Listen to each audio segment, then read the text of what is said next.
The first sign wasn't the message. It was the silence. After 23 years working as an aviation mechanic on military contracts, I knew the rhythm of failure. The sharp whine before a turbine gives out. The thin whistle before a seal breaks. My marriage, in hindsight, had been whistling for a while. But it wasn't until 3:27 a.m., while stationed at Bagram Air Base in Afghanistan, that it finally came apart. I had just returned from a 14-hour turbine diagnostic run when the message came in. I'm leaving you.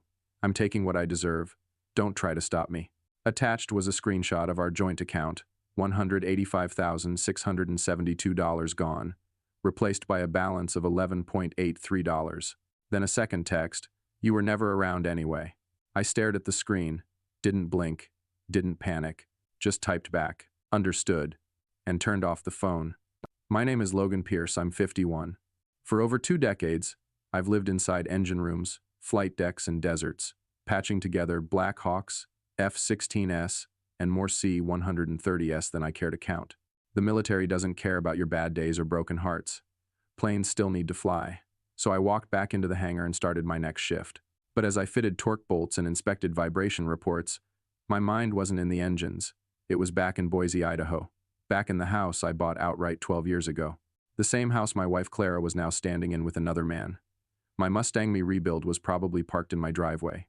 With my tools, my furniture, my memories. We met 17 years ago at a garage sale in Sandpoint. She was selling old records and wore a Bob Dylan T2 sizes too big. We clicked instantly. Within 6 months, she'd moved into my house. Within a year, we were married. She said she loved my discipline, my quiet, my methodical nature. But what she really loved, I now realized, was what that structure provided. Money, safety, an easy life. While I rotated through Qatar, Germany, career earning 6 figures rebuilding FOD-damaged turbines, Clara earned her MFA in creative healing, opened a pottery studio, ran a wellness blog. She once told me I was the most grounded person she knew. I believed her. The last time I saw her was 2 months ago before I deployed again. She packed my socks and left a note in my bag. You're the only person I trust to never let things fall apart. Apparently she meant it literally. I kept things running, so she could quietly unravel everything. My neighbor Tommy, a Vietnam vet, had sent me a photo the week before. It showed a man mid-30s, sleeveless shirt-watering plants in my front yard. Thought this was your cousin? He asked. I didn't have a cousin under 50. I didn't respond, because I already knew. Back in Bagram, I took a cold shower in silence. My bunkmates didn't say anything, but they knew something had shifted. I skipped breakfast the next day, worked 16 hours straight. On the third night, I sat down at the base's comm center and opened a secure terminal, typed a single message to my cousin Jared Pierce, a CPA, in Colorado Springs. Time to activate Protocol Glacier. 2 minutes later. Already monitoring. She's been draining for 6 months. Sit tight. Do not engage. You see, this wasn't the first time someone in our family had been taken to the cleaners. My uncle had lost everything in a 2001 divorce IRA, house, even his classic GTO. That's when Jared and I built the escape hatch. Arctic Frame Holdings, an LLC tied to 2 other shells. Not hidden, just legal. And entirely separate from my joint accounts.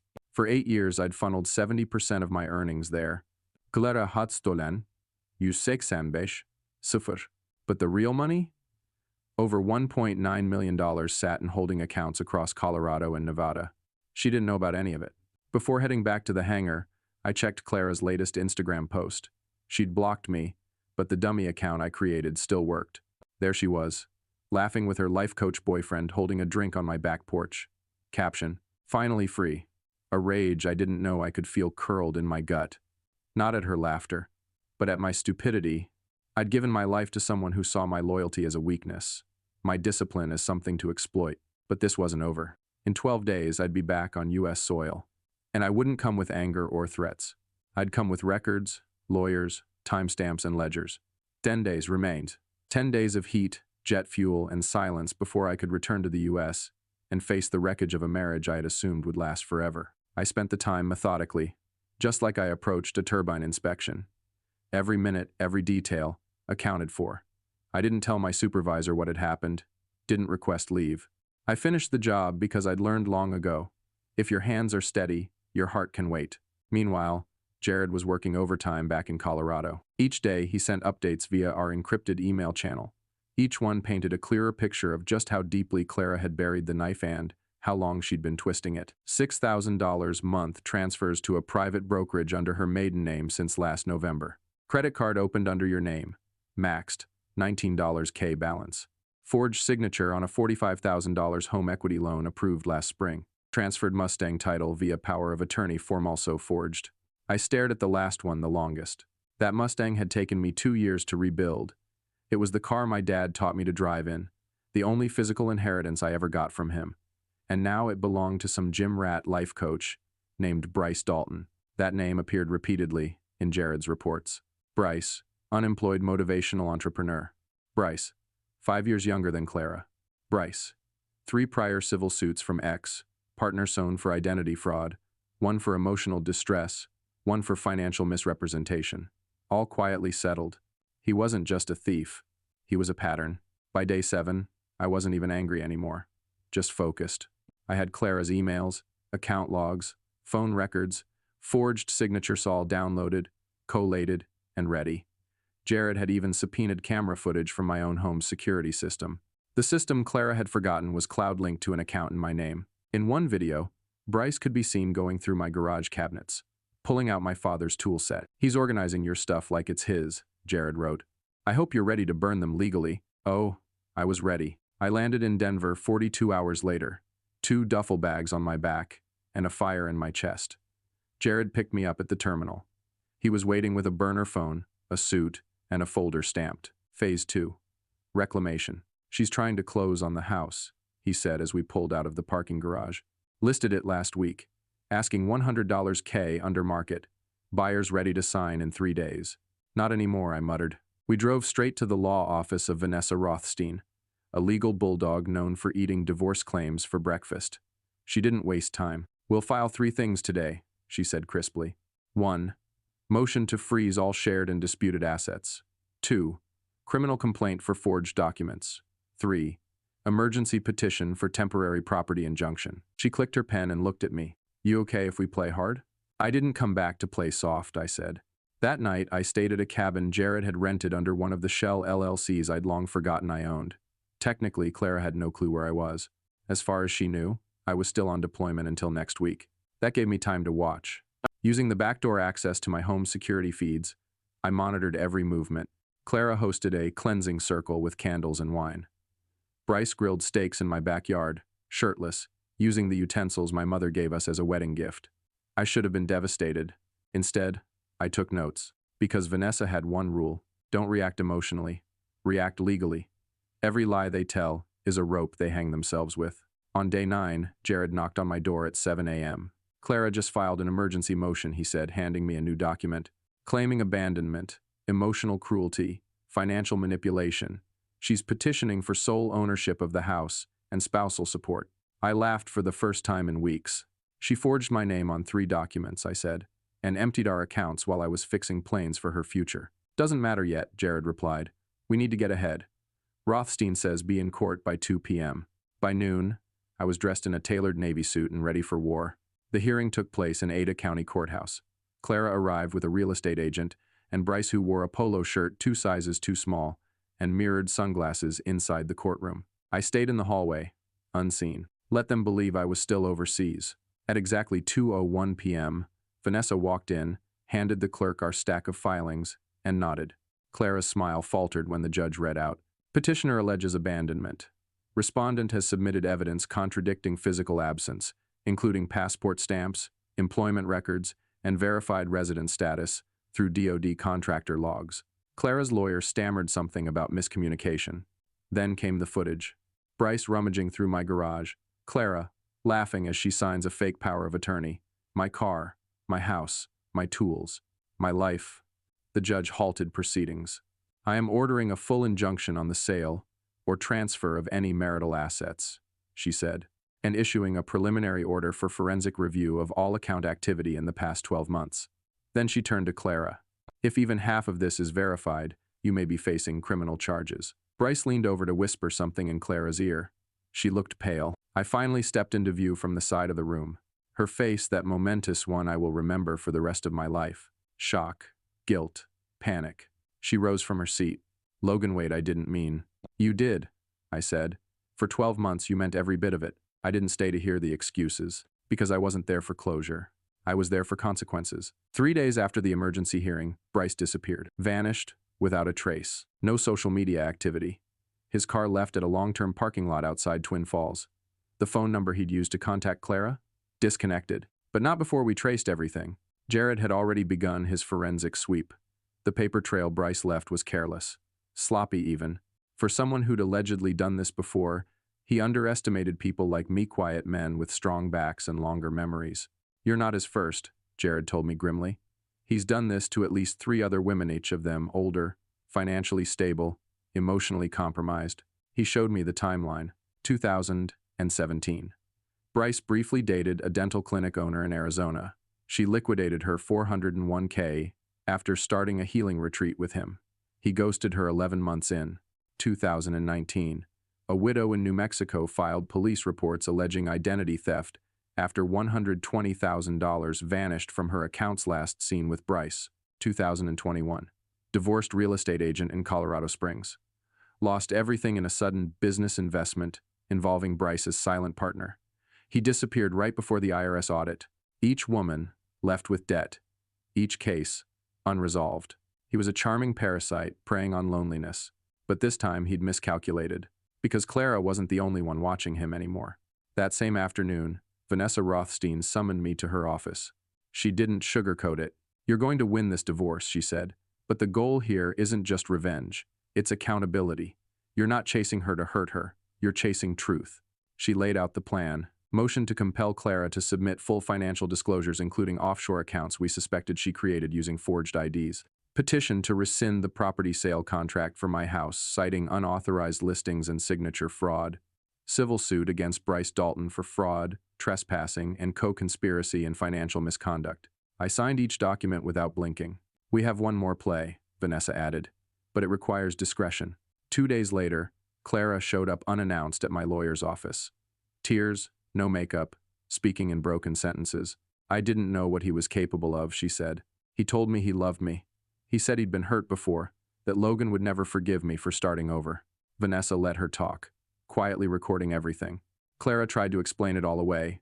The account transfers were panic prepping. The forged documents were confused paperwork. The car sale, a misunderstanding. I want to make things right, she said. You can start, Vanessa replied, by signing a sworn affidavit detailing everything Bryce instructed you to do. Clara paused. Will that protect me? Only the truth can do that now. While she deliberated, Jared uncovered a gem. A flagged ATM withdrawal from Bryce's debit card made just outside Laughlin, Nevada. Cross-checking hotel bookings, we traced him to a rundown motel off Route 163.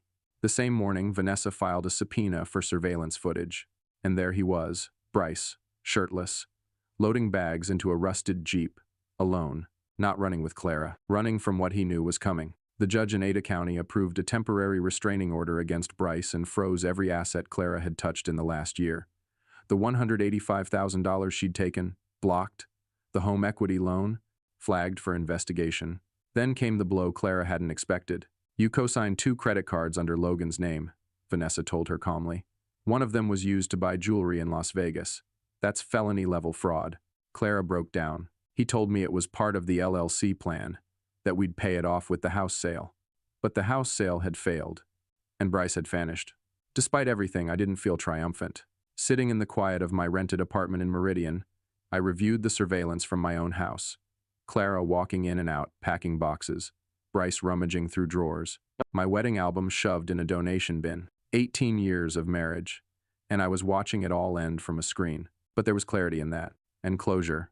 The next morning, Clara offered to settle. She'd relinquish her claim on the house, return any funds left in her separate account, and cooperate fully with the investigation into Bryce if I dropped the criminal complaint.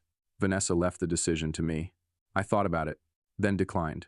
She knew what she was doing, I said. She just didn't think I'd ever push back. At the next court appearance, the judge ruled, all marital assets, including the house and vehicles, reverted solely to me. Clara's spousal support claim was denied in full. A referral to the district attorney's office was made for further investigation into identity fraud and document forgery. Bryce Dalton was named as a co-conspirator in a civil suit now reaching 6 figures in damages. Afterward, Clara tried to speak to me in the hallway. "I never meant to hurt you," she whispered. "Then maybe," I replied, "you should have thought twice before signing my name." I walked away, because closure wasn't in her apology. Closure was in the signature I gave to a new deed me name alone. By week's end, I was legally untouchable. But I wasn't done. Justice wasn't just about reclaiming what was mine. It was about making sure no one else fell into the trap Bryce had laid out like a polished hunter's snare. And as I stood in the quiet of my homey house, again I realized there was a ledger that still needed balancing.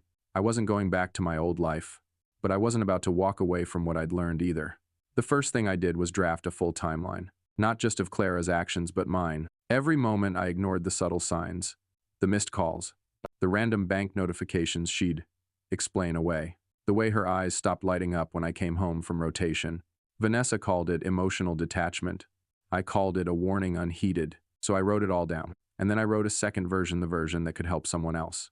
3 weeks later, I published a blog post under a pseudonym, "When the Fraud Wears Perfume, a Man's Guide to Noticing Financial Manipulation in Relationships."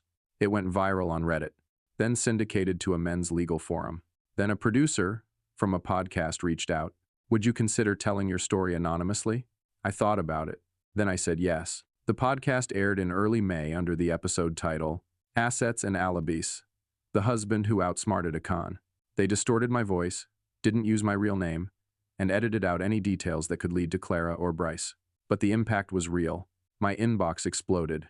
Hundreds of emails from Menand women sharing eerily similar experiences. Money missing, partners changing overnight, homes sold behind their backs, signatures forged and trust broken. Pattern recognition is the most powerful weapon in the world, and now the pattern had a name. Meanwhile, Bryce Dalton was still off-grid, until Jared found him again. "Montana," Jared said, grinning. "He's working at a ski resort under the alias Brent Danner, apparently coaching wealthy divorcees on how to find healing through movement. You can't make this stuff up." Vanessa filed a motion in civil court to pursue damages across state lines. We served him through the ski resort's HR department. And this time, he didn't run. He countered. "He's lawyered up," Vanessa said, flipping through papers. "Claims emotional harassment. Says the podcast defamed him. Wants a cease and desist." I laughed, because what Bryce didn't know was that I'd never used his name once in the podcast or article. But Jared had a surprise. He commented under a fake name on Reddit, admitting parts of it were true. We captured the IP. It matched the resort's Wi-Fi. That's enough to invalidate his defamation claim. In court, Bryce looked teared. Not the smug, tank-top-wearing alpha I'd seen on my home cameras months before. He wore a borrowed suit, shaved. But his eyes, they still had that feral gleam, like a man who only knew how to take. But this time, the law took something back. The judge ruled in my favor. $82,000 in damages for financial losses. An order for Bryce to pay $2,000 a month until the balance was cleared. Failure to pay would lead to asset seizure, including future earnings. "You'll never see that money," Vanessa warned. "But you made a point." I moved out of Meridian shortly after. The house Clara tried to sell became a rental property. I handed management to a veteran I met during the podcast circuit. He was trying to rebuild after his own financial betrayal. "Pay it forward," I told him. Instead, I moved to Flagstaff, Arizona. Quiet, clean air, wide skies. And I bought a house no one knew about. This time, under a trust name, Greywind Holdings. On a warm June morning, 6 months after it all began, I stood on the deck of that new house with a coffee in hand and silence in my bones. No court hearings. No text notifications. No surveillance footage of betrayal. Just peace. He checked my phone. Another message from the podcast host. "Your episode just hit B-million plays. Do you want to come back for part 2? I thought about it, then replied, "Only if we talk about healing this time, and how to build a future when the one you counted on burns down, because revenge has its limits. But rebuilding, that's where the real work begins." I hadn't seen Clara in 10 months. Not since the courthouse. Not since the look on her face shock melting into guilt, into confusion, when she realized everything had slipped through her fingers. I never thought I'd see her again. And I wouldn't have, if not for the letter. Handwritten. No return address. Postmarked from Tulsa, Oklahoma. Inside was one line. "I owe you an apology before you forget what I sound like." And an address. A small cafe in Amarillo, Texas. Next Thursday, 1 p.m., no signature. But I knew her handwriting. For 3 days, I didn't sleep properly. What did she want? Closure? Forgiveness? Another chance? Vanessa's voice echoed in my head. The past only has power if you invite it back in. But this wasn't about invitation. This was about ending a story that hadn't been properly closed. So I booked a motel outside Amarillo, rented a car under Greywind Holdings, told no one, and drove. She was already there when I arrived. Hair shorter, no makeup, dressed in something simple jeans and a windbreaker. She didn't stand when I approached, didn't offer a hug, just watched me sit down. You came, she said quietly. Curiosity, I replied. Not hope. She winced. The waitress came. I ordered coffee. Clara didn't touch her tea. Silence. Then, I thought I'd have something rehearsed, she admitted. But everything I practiced felt fake. I waited. He took everything, she finally said. Even my identity. I had to move in with my sister. I'm working at a bookstore now. I nodded. Not out of sympathy. Out of acknowledgement. I'm not here to punish you, I said. That already happened. By your own hand. She blinked back tears. But I didn't soften. She reached into her bag and slid a folder across the table. Inside were copies of emails from Bryce, threatening her, manipulating her. Some sent even after the lawsuit. He kept trying to find ways back in, she whispered. Wanted me to flip on you. Said we could sue you for defamation. I looked through the messages. He was spiraling. And Clara, she'd ignored him, blocked him. I came here, she said slowly, because I needed you to know I was weak. But I wasn't cruel. That sat between us like a rock. And maybe it was true. Maybe Clara was a woman who got swept up in something bigger than she could control. But weakness can still wreck lives. I accept your apology, I said. She looked surprised. But I won't forget what happened. I don't want you to, she said. I just want to know who you became after all of this. That was easy. Someone better. I left the cafe without looking back, got in my car, and drove straight to the edge of town, where the highway unspooled like a ribbon of freedom. In the rearview mirror, Amarillo shrank into dust and memory. That summer, I finally did something for myself. I built a cabin, from scratch, up in the San Juan Mountains of Colorado. Not big, not fancy. Just Mina. No shared titles. No second keys. Just silence, timber, and snow. I spent my days hiking, writing, repairing what was left of me. And for the first time in years, I wasn't waiting for anyone to come home. The podcast team reached out again. Can we film a follow-up? They asked. Face visible this time? I agreed. Not because I wanted the attention, but because I knew there were thousands of men, thousands of women still in the first chapter of their cold ledger, and they didn't know what came next.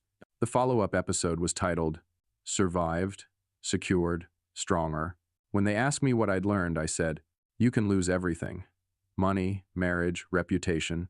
But if you hold on to self-respect, you'll rebuild something better than what was stolen. One email stood out from the sea that followed. A man from Nebraska lost his farm in a divorce he didn't see coming. His wife had run off with a neighbor, emptied his accounts, forged papers. But after hearing my story, he stopped blaming himself. He called a lawyer, and he started over. I didn't reply to that email. I just saved it and printed it out, tacked it to the wall of my cabin next to the one thing I brought from the old house, my father's watch. Clara never contacted me again. Bryce was arrested in Nevada, 6 months later caught running a new scam in Reno. He pled no contest to fraud, got 18 months, then disappeared again. Some snakes never shed their skins. But me? I did. And I left that skin hanging on the fence post of the life I used to live. By winter, the cabin was buried in 3 feet of snow. The fireplace crackled with a familiar rhythm, the scent of cedar rising with each pop of sap. There were no voices here. No arguments. No paperwork. Just silence. Just breath. Just life. It had been exactly 1 year since that 3 a.m. text shattered everything I thought I knew. 12 months. And yet, it felt like a previous lifetime. Back then, I was a man chasing numbers, shifts, rotations, paychecks, retirement dates. Thinking stability meant predictability. Now, I understood. Stability is a choice, not a schedule. I had received the final bank transfer from the courts 3 days earlier. Restitution, frozen funds, royalties, legal payouts, $412,608.37 in total. And not a cent of it brought the satisfaction I thought it would. Not because I wasn't grateful, but because money couldn't restore years stolen by illusion, only peace could. and peace had no dollar sign. That spring, I had bought a second plot of land, adjacent to the cabin, 30 more acres of untouched forest. Not to build, just to preserve. I had spent too long watching people take. Now, I wanted to protect. I built walking trails, replanted saplings, documented bird migrations. It wasn't productive in the traditional sense, but it healed something. Every week, I wrote one letter, not to Clara, not to Bryce, to myself, a simple notebook labeled, Lessons I Refused to Learn Twice. Some entries were obvious. Don't ignore account alerts. Review joint financials quarterly. Others were quieter. If their voice shrinks you, listen to that. Don't confuse coming home with feeling safe. And one page was left blank in purpose. A reminder. Some lessons haven't arrived yet. In June, I received an unexpected package from Vanessa. Inside was a framed quote, "Your scars are not your shame. They're your signature that you survived." There was no note, just that. It went above the fireplace, right next to my father's restored watch. And the email from the farmer in Nebraska. By summer's end, I had built something better than wealth. I had built a life no one could steal. No keys under the mat. No password shared out of politeness. No blind trust offered just because someone said forever. Only earned access, boundaries without apology, and a self-worth rebuilt from splinters. I walked the forest most evenings, just before dusk. The light softened everything. The trees, the trail, the past. Some days I'd find myself replaying it all in my mind. The moment I opened Clara's text, the silence of that bunk bed on the rig, the sting of betrayal, the taste of revenge, and finally, the sound of my own breath, unburdened. Sometimes, people in town asked why I lived alone. "Don't you get lonely?" a clerk once asked. I just smiled, because I was never lonelier than when I was surrounded by lies. Now, I was surrounded by trees. Truth. Solitude. That wasn't loneliness. That was clarity. The cold ledger was closed now. Balanced. Not perfectly, but with intention. I would never forget what happened. But I wouldn't let it define the next chapter. Because this wasn't a story about betrayal. This was a story about rebirth. The podcast episode was nominated for an award. I didn't attend the ceremony. I was on my porch that night, watching a doe and her fawn pick their way through the wildflowers. No cameras. No headlines. Just me. And the sound of the world moving on.